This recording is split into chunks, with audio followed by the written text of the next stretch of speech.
Hi student, मैं देवेंद्र कुमार। स्वागत है आपका आपके यूट्यूब चैनल लक्ष्य एजुकेशन में। तो आज की इस वीडियो में हम लोग देख रहे हैं ग्रेविटेशन, जो आपके चैप्टर में होगा। वैसे तो ये क्लास 9th और 11th में मिलेगा, लेकिन इसके साथ साथ ये आपके जो हायर लेवल के कंपटीशन के एग्ज़ाम हैं जिसमें फिजिक्स ग्रेविटेशन आता है, तो उससे रिलेटेड बातें भी इसमें मैं आपको आज एक्सप्लेन करने वाला हूँ। और आपने पिछली वीडियो में देखा होगा कि मैंने सिर्फ आपको जो वहाँ बताया था वो यूनिवर्सल लॉ ऑफ ग्रेविटेशन को एक्सप्लेन किया गया था, जो कि आपने जाना किस तरीके से ये एक लॉ निकल के आया। लेकिन आज इस वीडियो में मुझे बनाने की ज़रूरत इसलिए पड़ी क्योंकि कुछ बातें सिर्फ लॉ ऑफ ग्रेविटेशन को आपने वहीं जाना, यूनिवर्सल लॉ ऑफ ग्रेविटेशन को वहीं पे जाना, लेकिन जो ग्रेविटेशन से रिलेटेड चीज़ें हैं वो आज आप जानेंगे। जितनी बातें हो सकती हैं, क्या आपके लिए ज़रूरी है, कैसे कोई रिएक्ट करता है, कैसे दो ऑब्जेक्ट एक दूसरे के पास में आने के बाद में अट्रैक्ट करते हैं, सारी बातें जानेंगे। देखिए क्या है ग्रेविटेशन, क्या होता है। सबसे पहले तो ये जानना पड़ेगा आपको, क्योंकि जो चैप्टर था आपका ग्रेविटेशन, ये हमारा ये कहता है, देखिए ग्रेविटेशन एक तरीके से फोर्स होता है। ठीक है, क्या है ग्रेविटेशन? एक फोर्स है। Gravitation is the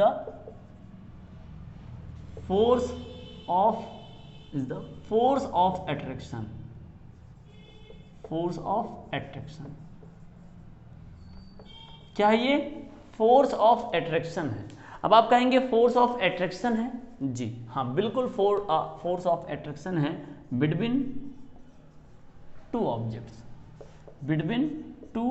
objects, in the universe.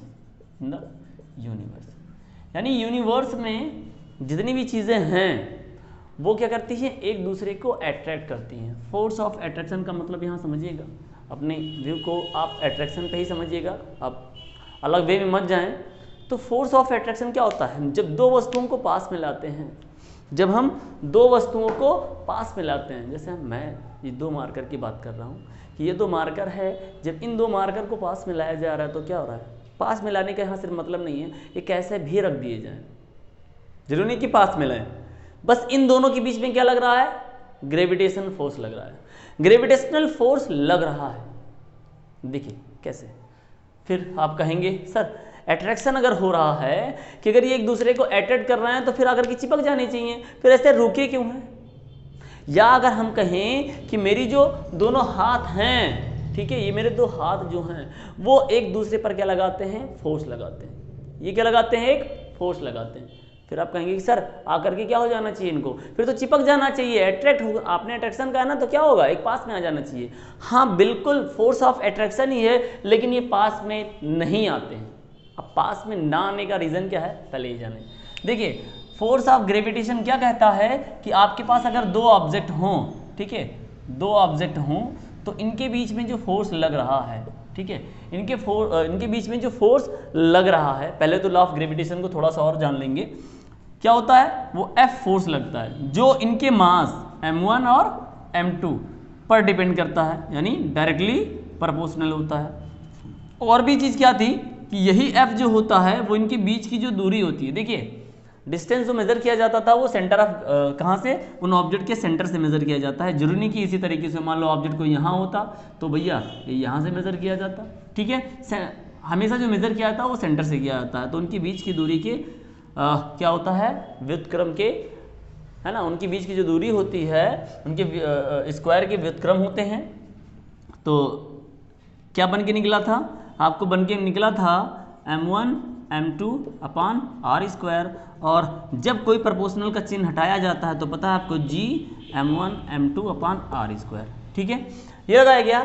यहाँ g आप देखेंगे, सबसे पहले g को जो कैलकुलेट किया गया था वो वैलेंस विगिंग के द्वारा, ठीक है, जो हम वजन करते हैं ना, वो हेनरी कैवेंडिश, क्या नाम है? हेनरी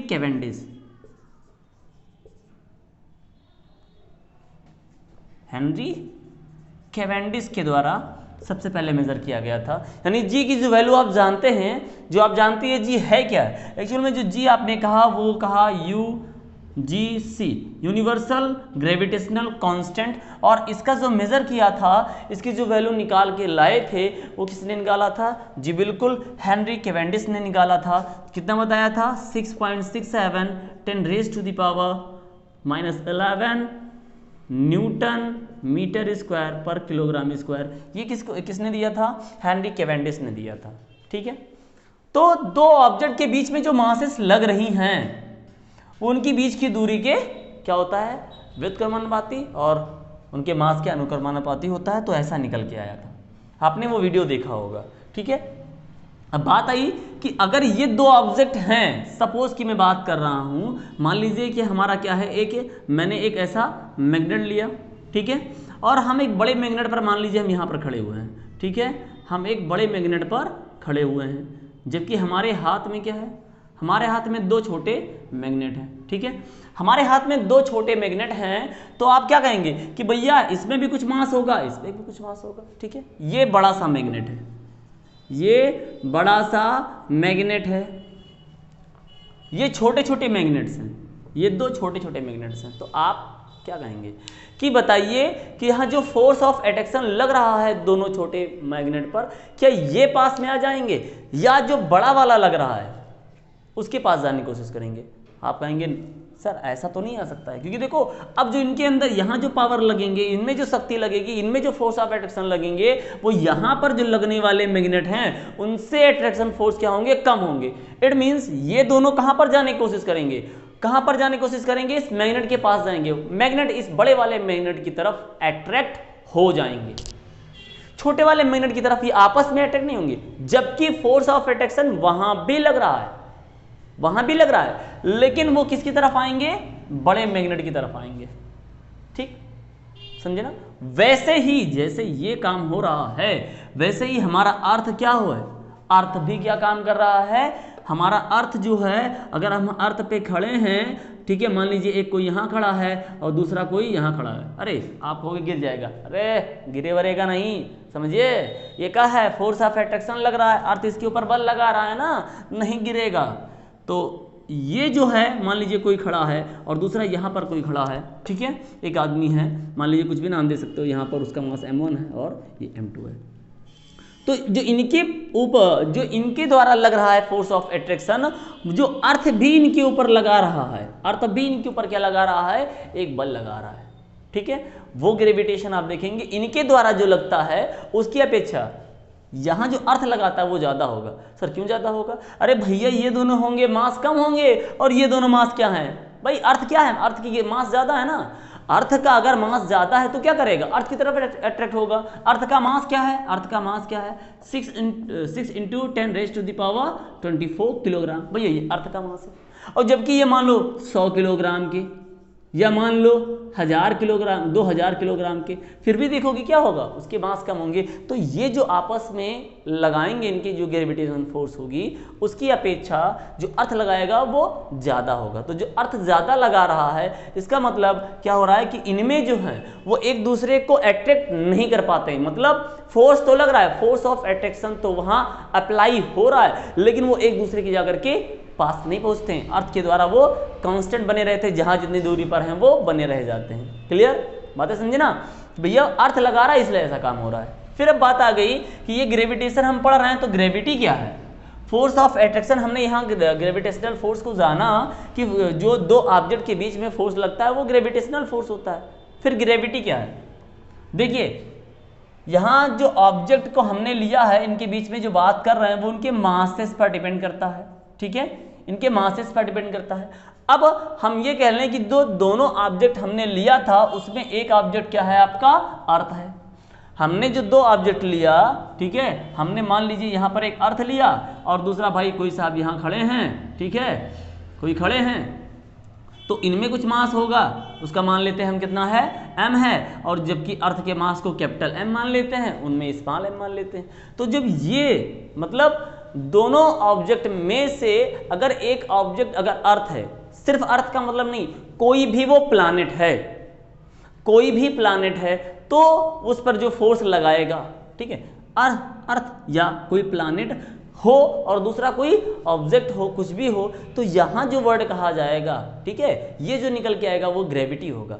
ग्रेविटेशनल फोर्स हम तब कहते हैं जब दो ऑब्जेक्ट लिए जाते हैं प्लानेट को छोड़ करके, लेकिन जब उनमें से एक प्लानेट हो जाता है तो उसी को ग्रेविटी कह दिया जाता है, ठीक है, ग्रेविटी कह दिया जाता है। अब देखें इसमें से जो कुछ बातें और आप जानेंगे कि यहाँ हमने अभी कहा, ठीक है, यहाँ हमने कहा कि जी जो है, ठीक है, जी की वैल्यू क्या है, आप यहाँ देखेंगे जी की वैल्यू आपकी कितनी है 6.67 10⁻11, ठीक। तो ये जी जो है उस पूरे यूनिवर्स में आप कहीं भी रहेंगे, चाहे आप मून पे चले जाएं, चाहे आप मार्स पे चले जाएं, जुपिटर पे चले जाएं, भैया कहीं भी चले जाओ, क्या रहेगा, जी की वैल्यू कांस्टेंट रहेगी।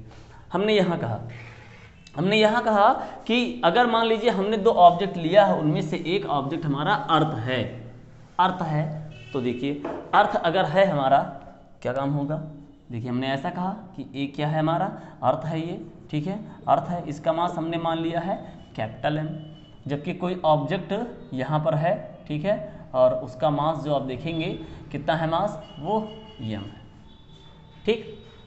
तो अभी आपने ये जाना कि जो लॉ ऑफ ग्रेविटेशन कहता है, यूनिवर्सल लॉ ऑफ ग्रेविटेशन, वो कहता है F जो होगा, ठीक है, F जो होगा वो क्या होगा, G m1 मतलब m हो जाएगा और ये स्मॉल m हो जाएगा, और बीच की दूरी क्या होगी भैया, रेडियस के इक्वल ही होगा, तो हम r मान लेते हैं, यहाँ क्या हो गया r², ठीक है। वैसे RE भी लिख सकते हैं, रेडियस ऑफ अर्थ, लेकिन मैं बात कर रहा हूँ कि कोई भी प्लानट हो, हम अर्थ की बात करेंगे तो RE लिखेंगे, रेडियस ऑफ अर्थ लिखेंगे, किसी प्लानट की बात कर रहे हैं तो कोई प्लानट लिख दिया जाएगा।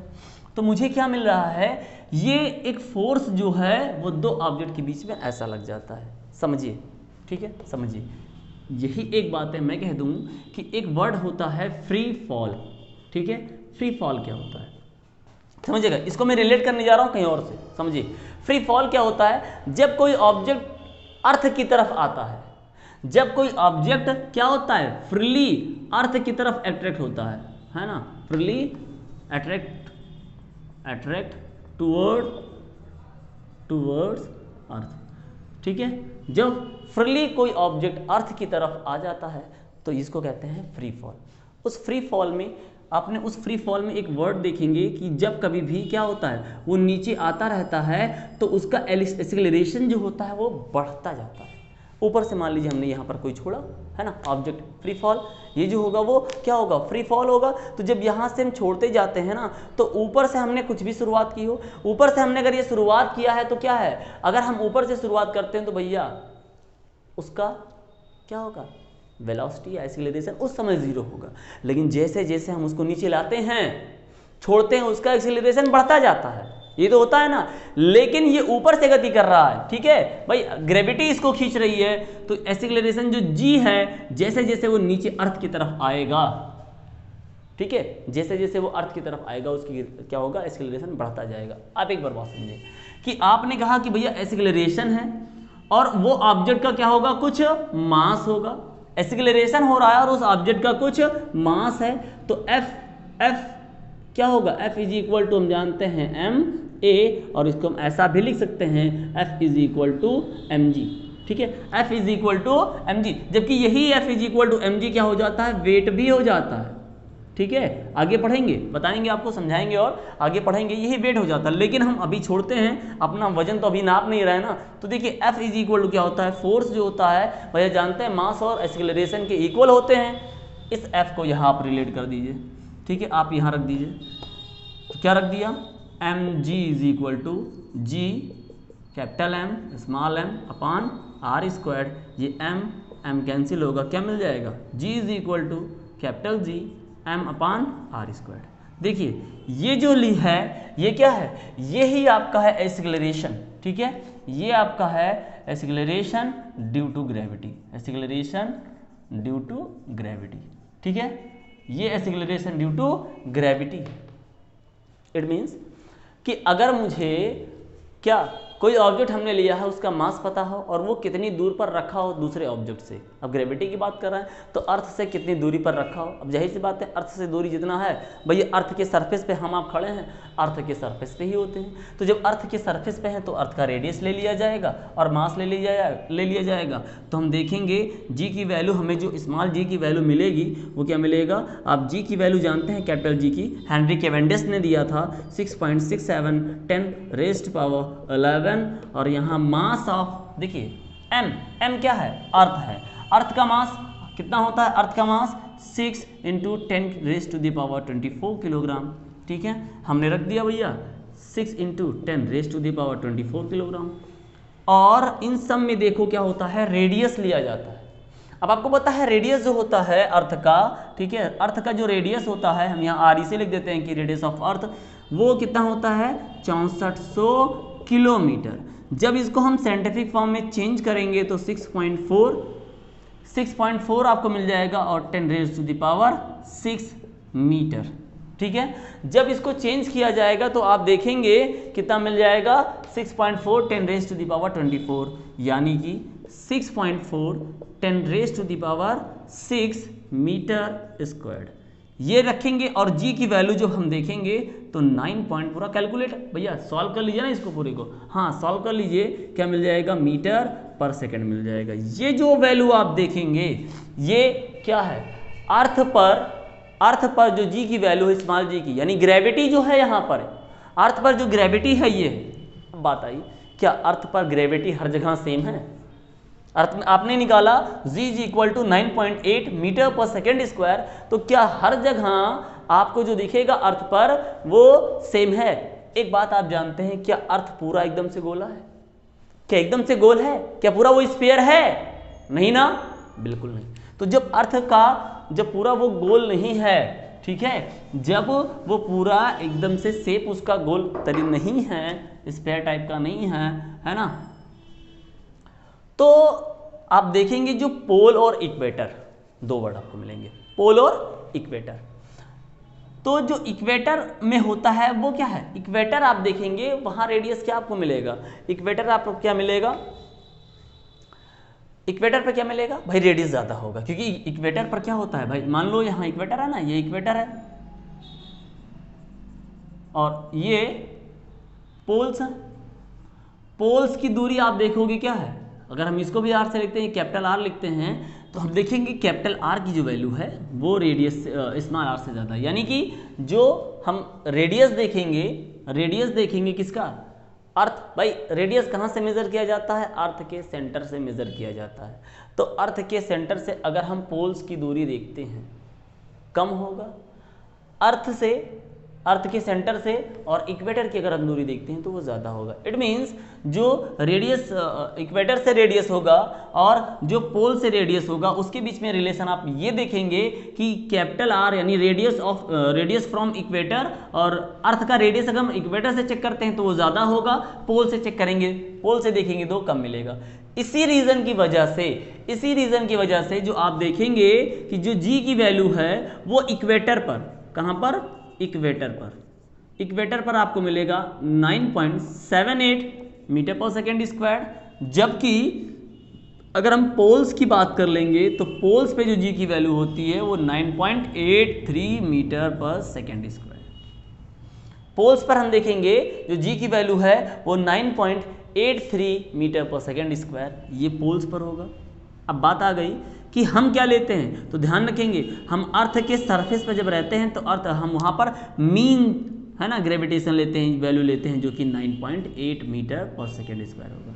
आपसे क्वेश्चन पूछ लिया जाए कि बताइए भैया सबसे ज़्यादा जी की वैल्यू कहाँ है, स्मॉल जी की वैल्यू अगर हम अर्थ पे बात करेंगे कहाँ है, बिल्कुल पोल्स पर है जो कि 9.83 होगा। इसके बाद में अगर हम इक्वेटर की बात करेंगे तो 9.78 होगा। हम जो लेते हैं वो मेज़र करते हैं 9.8 अर्थ सरफेस पे मीन वैल्यू लेते हैं। अर्थ की ये बात हो गई। अब अगर हम इस यूनिवर्स की बात कर लें, इस संसार में बात कर लें, पूरे ब्रह्मांड में, तो सबसे ज़्यादा किसका होता है जी, सबसे ज़्यादा किसका होता है।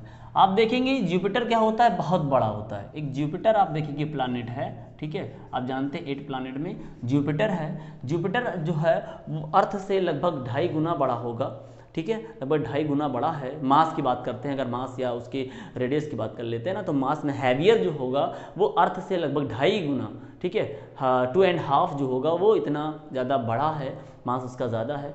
इससे आपने देखा कि जब मास ज़्यादा है, और आप जानते हैं कि किस पर जो जी है वो डिपेंड करता है किस पर, मास पर और रेडियस पर डिपेंड करता है। मास ज़्यादा बहुत है, इसलिए इसका जो हम देखेंगे जुपिटर पर स्मॉल जी की वैल्यू जो दिखेंगे, अब देखिए स्मॉल जी हम बात कर रहे हैं, वहाँ बात किया जाएगा भाई, वो भी किसकी बात करेंगे, ग्रेविटी ऑफ जुपिटर की बात कर ली जाएगी।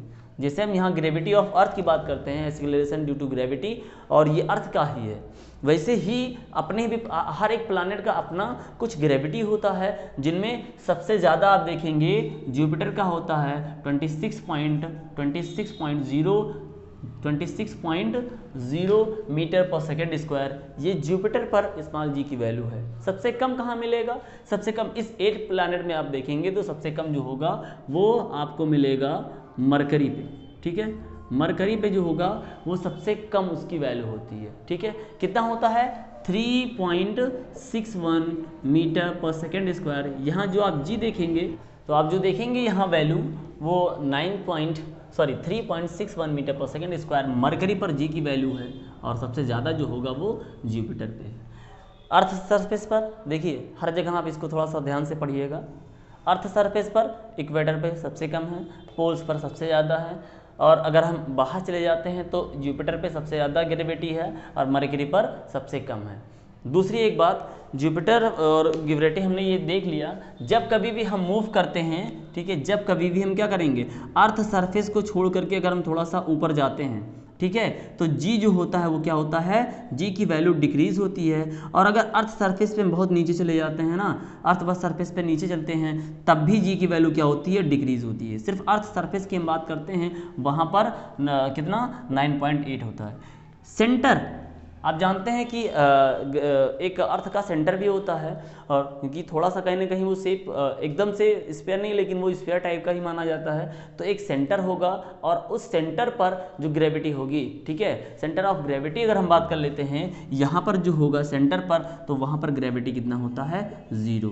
इस ग्रेविटी हम अगर बात करते हैं कहाँ पे, बात करते हैं ग्रेविटी अगर सेंटर पर, तो सेंटर पर ग्रेविटी 0 होता है, स्पेस पे ग्रेविटी 0 होता है, ठीक है, ये बातें इतना समझिएगा। लेकिन ध्यान रखेंगे, स्पेस पर अगर मान लीजिए 2 एस्ट्रोनॉट गए हैं तो उनके बीच में जी तो कुछ भी नहीं है, लेकिन ये जो कैपिटल जी है, ये आप जो कैपिटल जी देख रहे हैं, ठीक है, ये कैपिटल जी था, माफ चाहते हैं, सॉरी, ये तो हमने ये निकाला था, तो जो कैपिटल जी आप देख रहे हैं, जी की वैल्यू 6.67 10⁻⁻11 न्यूटन मीटर स्क्वायर पर किलोग्राम स्क्वायर। देखिए ये जो ग्रेविटी है वो, सॉरी, ये जो आपका यूनिवर्सल कांस्टेंट है वो क्या है, वहाँ पर क्या लगेगा आपको, ये हर जगह फॉलो होता है, ठीक है। तो अब हम जो बात करेंगे वो स्मॉल जी और कैपिटल जी के बीच में जो रिलेशन था हमने वो देख लिया। अब इन दोनों को हम कंपेयर कर लेते हैं कि कैपिटल जी क्या है और स्मॉल जी क्या है। कैपिटल जी और स्मॉल जी के बारे में अब हम कंपेयर करेंगे। यहाँ हम बात करते हैं कैपिटल जी की और यहाँ हम बात करते हैं स्मॉल जी की, ठीक है, कैपिटल जी की और स्मॉल जी की। तो इन दोनों के बीच में अब मुझे बताना क्या है, अंतर बताना है, डिफरेंस बताना है। देखिए कैपिटल जी की वैल्यू ये क्या है, पहले तो है ना, कह सकते हैं it's value constant in universe, in any place of universe, ठीक है, in any place of universe, ठीक है। इसकी वैल्यू कहीं भी चले जाएंगे यूनिवर्स में क्या है, सेम है, कांस्टेंट है। यहाँ पर क्या होता है, इसकी जो वैल्यू है, ठीक है, इसकी वैल्यू, इट्स वैल्यू चेंज, है ना, change place to place, place to place, यानी इस कहीं भी हम अगर हम रह रहे हैं, ठीक है, हम कहीं भी अगर रह रहे हैं तो जो हम देखेंगे इसकी वैल्यू वो क्या हो रहा है, बिल्कुल चेंज हो रहा है, ठीक है, इसकी वैल्यू चेंज होती रहती है क्या ये है कि universal, it is a universal gravitational constant है। ये है आपका यूनिवर्सल ग्रेविटेशनल कांस्टेंट, ठीक है, यूनिवर्सल ग्रेविटेशनल कांस्टेंट है। जबकि ये क्या है, इट इज़ अ एक्सीलरेशन, ठीक है, ये क्या है, एक एक्सीलरेशन है, किसके द्वारा, एक्सीलरेशन ड्यू टू ग्रेविटी, पृथ्वी के अर्थ के द्वारा, है ना, हर जगह सबका अलग अलग होता है, तो जो प्लैनेट होते हैं उसके ग्रेविटी वहाँ पर होती है, जबकि ये पूरा संसार में सेम होता है। अब बात आ जाती है, क्या ये जीरो हो सकता है, क्या ये जीरो हो सकता है, नहीं, इसकी value it can not be zero, ये कभी भी जीरो नहीं हो सकता है, ठीक है, और ये क्या होगा, इट कैन बी जीरो, ठीक है। कहाँ पर जीरो होगा, आपने देखा जो सेंटर ऑफ ग्रेविटी होती है, जो सेंटर पे होते हैं अर्थ के, वो जीरो होते हैं, जबकि इस यूनिवर्स में भी इसकी वैल्यू जीरो होती है, और भी कई जगह आप देख सकते हैं। इसके बाद में एक आता है, आपने देखा होगा फिजिक्स में एक बहुत अच्छी बात जो होता है कि क्वांटिटी जो भी होती है उस क्वांटिटी की क्या होते हैं, दो वर्ड हम पूछ लेते हैं, एक स्केलर पूछ लेते हैं और दूसरा वेक्टर, ठीक है, स्केलर और वेक्टर, ये वर्ड जरूर आपको ध्यान रखना चाहिए। स्केलर में सिर्फ क्या होता है, अगर हिंदी इसकी हम बात कर लें तो अदिश, और यहाँ बात कर लेते हैं सदिश, बहुत आराम से क्लियर हो जाएगा। आदिश मतलब आ जहाँ भी लग जाता है वहाँ उसकी कमी होती है, सा जहाँ लग जाता है वहाँ वो भरा होता है, तो सदिश, सा प्लस दिश, दिश मतलब क्या होता है, दिशा, ठीक है, क्या होता है, दिशा, डायरेक्शन, क्या होता है, डायरेक्शन, दिशा होता है, अदिश जिसमें दिशा ना हो। अगर सिर्फ हम मैग्नीट्यूड लेते हैं, ठीक है, मैग्नीट्यूड लेते हैं तो सिर्फ मैग्नीट्यूड किस में होता है, सिर्फ मैग्नीट्यूड जो होता है वो स्केलर में, ओनली मैग्नीट्यूड, ठीक है। जबकि अगर हम वेक्टर की बात करते हैं मैग्नीट्यूड के साथ साथ क्या आ जाता है, इसमें डायरेक्शन आ जाता है, ठीक है। इसमें सिर्फ मैग्नीट्यूड होता है, इसमें मैग्नीट्यूड और डायरेक्शन दोनों होता है। किसमें, जो हमारे वेक्टर क्वांटिटीज होते हैं उसमें इस डायरेक्शन के साथ साथ मैग्नीट्यूड भी होते हैं, मैग्नीट्यूड के साथ में डायरेक्शन, और जबकि स्केलर में क्या होते हैं, सिर्फ और सिर्फ क्या होता है, डायरेक्शन ना होकर के सिर्फ मैग्नीट्यूड होता है, ठीक। तो यहां जो होते हैं वो क्या, डायरेक्शन है, डायरेक्शन की जरूरत है जी, बिल्कुल नहीं, डायरेक्शन नहीं तो क्या है, ये क्या होता है, it is a vector, sorry scalar quantity, ये क्या होता है, एक स्केलर क्वांटिटी होता है, ठीक है, ये स्केलर क्वांटिटी होता है, और ये क्या होता है, वेक्टर क्वांटिटी होता है, it is a vector quantity, ठीक है। ये आपको जो मिलेगा वो वेक्टर क्वांटिटी मिल जाएगा, यहाँ स्केलर क्वांटिटी आपको मिल गया। और देखिए इनके आप यूनिट लिख दीजिए, द SI यूनिट है ना, द SI यूनिट ऑफ जी क्या होता है, न्यूटन मीटर स्क्वायर पर किलोग्राम स्क्वायर। जबकि एक्सीलरेशन की बात कर लेंगे, द SI यूनिट है ना, SI यूनिट ऑफ स्मॉल जी, यानी ग्रेविटेशनल एक्सीलरेशन की बात करते हैं, वो जो होता है क्या, मीटर पर सेकंड स्क्वायर होता है, ठीक है। तो इतनी बातें जो हमने देखा वो कैपिटल जी और स्मॉल जी के बारे में रिलेशन जो था हमने वो देखा कि अगर हमारे पास क्या हो जाए कि कोई ऑब्जेक्ट हो, ठीक है, ऑब्जेक्ट हो, और ठीक है, मान लीजिए हमारे पास, हमने कहा कि हमारे पास भैया एक ऑब्जेक्ट होगा जिसका मास m होगा, ठीक है। अब ये कैसा गति कर रहा है, किस तरीके से गति कर रहा है, मान लीजिए यहाँ पर है, ठीक है, ये मोशन करके कुछ देर के बाद में मोशन करके वो यहाँ पहुँच गया, और किस लेवल पे गया, ये हॉरिजेंटल प्लेस पर गया, कैसा, हॉरिजेंटल लेवल पर, हॉरिजेंटल बढ़ा, ठीक है, आगे बढ़ा। तो इसके लिए आपने देखा था कि मोशन की चैप्टर में आपने देखा होगा कि कुछ इसके इस इक्वेशन बन के निकलते हैं, ठीक है, क्या निकलते हैं, इक्वेशन बन के निकलते थे, v is equal to u plus a t, और दूसरा था s is equal to U T plus half a t square, जबकि तीसरा था v square is equal to u square plus 2as। ये आपने देखा जब कोई ऑब्जेक्ट हॉरिजॉन्टल प्लेस पर गति कर रहा है तब ये होता है। मुझे जानना है कि मान लीजिए अब ऑब्जेक्ट, ठीक है, ये तब जाना जब कोई ऑब्जेक्ट, ठीक है, क्या हो जाए, कुछ समय के बाद में यहाँ पहुँचता था, तो यहाँ हमने कहा ये हॉरिजॉन्टल प्लेस था, ठीक है, क्या था वो, हॉरिजॉन्टल प्लेस पर कर रहा था। ऐसा ही ऑब्जेक्ट अगर मान लीजिए m1 मास का है और अब वो कैसा गति करना शुरू कर दे, ठीक है, ऐसा गति करना शुरू कर दे, यानी ये गति करना शुरू कर दे, तो इसने कुछ डिस्टेंस तय किया था तब ये ऐसा हुआ था, इसमें कुछ एक्सीलरेशन आया था, ठीक है, क्या आया था, कुछ भैया एक्सीलरेशन आया होगा तभी तो ये पहुंचा यहां तक। मैं कह रहा हूं कि अगर ये एक्सीलरेशन ऊपर नीचे गति कर रहा हो, ऑब्जेक्ट ऊपर नीचे, जैसे फ्री फॉल आपने देखा नीचे ही छूट के आता है ना, ऑब्जेक्ट अगर ऐसा ऊपर या नीचे वर्टिकल लाइन पर गति करे, इसको कह दिया जाता है एक्सीलरेशन, ठीक है, यानी इक्वेशन ऑफ मोशन हम कह सकते हैं, ठीक है, क्या, equation of motion under gravity, under gravity, ठीक है, ग्रेविटी के अंदर जो किसके अंडर में होकर के मोशन करेंगे उसको देखिए।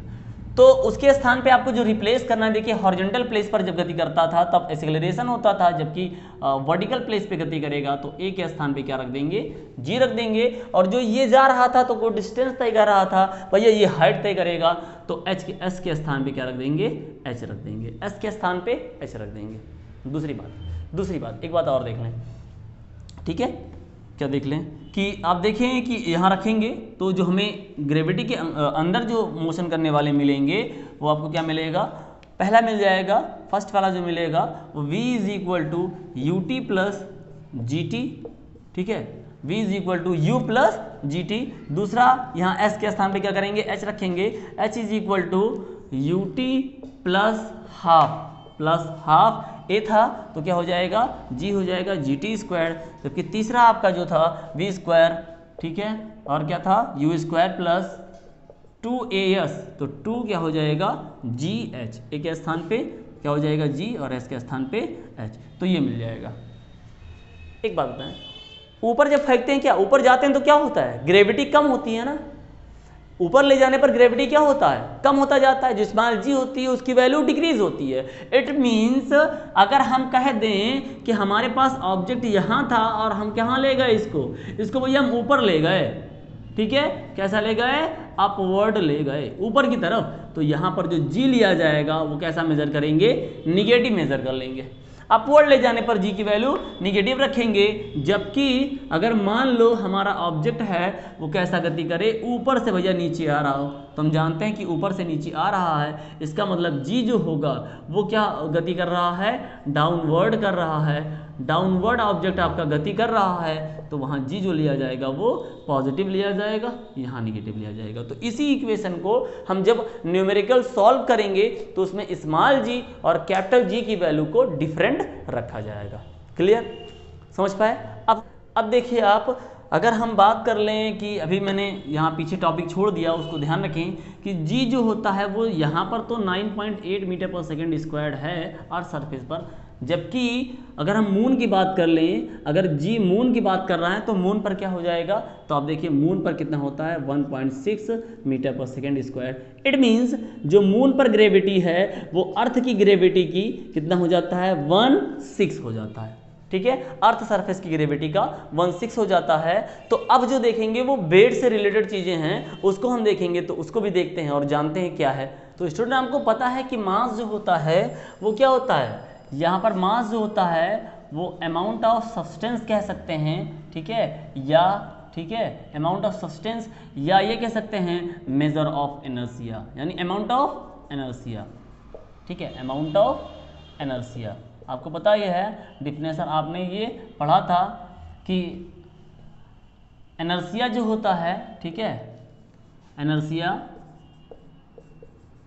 ये ही क्या है, मास है। किसी ऑब्जेक्ट में इनर्शिया जितना होगा उतना ही ज़्यादा उसका मास होगा, ठीक है। आप इनर्शिया के लेसन को पढ़े होंगे, ठीक है, उसके लिए भी वीडियो आपको मिल जाएगा। आप देखें इनर्शिया जो होता है वो मूवमेंट मास ऑफ, किसी मास की बात करेंगे वो डिपेंड करता है उसके अमाउंट ऑफ इनर्शिया पे, जबकि वेट जो होता है, देखिए मास एक्चुअल में कह सकते हैं कि एक्चुअल कह सकते हैं, एक्चुअल उसका क्या है, एक्चुअल वेट जो होता है वो मास होता है। एक्चुअल वेट मतलब कहीं भी आप देखेंगे कि मास जो मिलेगा वो हर जगह आपको क्या मिलता है, मास भैया कांस्टेंट होता है, ठीक है, मास कांस्टेंट होता है। जबकि वेट आप जानते हो, आपने देखा था अभी फार्मूले में F is equal to mg निकला था, और वही F is equal to mg क्या होता है, किसी भी ऑब्जेक्ट का वेट होता है। तो किसी भी ऑब्जेक्ट का ये वेट है वो डिपेंड करता है किस पर, मास पर डिपेंड करता है और ग्रेविटी पर डिपेंड करता है। मास तो आपका कांस्टेंट है, लेकिन आपने क्या जाना कि ग्रेविटी अलग अलग है। ग्रेविटी हर जगह प्लेस और प्लेस पर चेंज होता रहता है, तो जो आप ग्रेविटी देखेंगे चेंज हो रहा है, इसका मतलब वेट भी क्या है, वेरिएबल है, ये भी चेंज ही होगा। ठीक है, ये भी चेंज ही होगा। ठीक, तो जब आपने देखा कि वेट और मास दोनों एक पर डिपेंड करते हैं, एक डिपेंड नहीं करता है। और मास क्या है, मास जो आप देखेंगे, अब भैया इसमें क्या जरूरी है, क्या दिशा चाहिए, डायरेक्शन चाहिए, नहीं ना, तो ये कौन सा होगा, ये स्केलर क्वांटिटी होगा, ये आपका स्केलर क्वांटिटी होगा और ये आपका वेक्टर क्वांटिटी होगा। ये किसी पर डिपेंड करता है, नहीं, ये इंडिपेंडेंट है ना, ये इंडिपेंडेंट है, जबकि ये क्या है, डिपेंडेंट है, ये डिपेंड करता है। ठीक है, ये क्या होगा, डिपेंड करता है।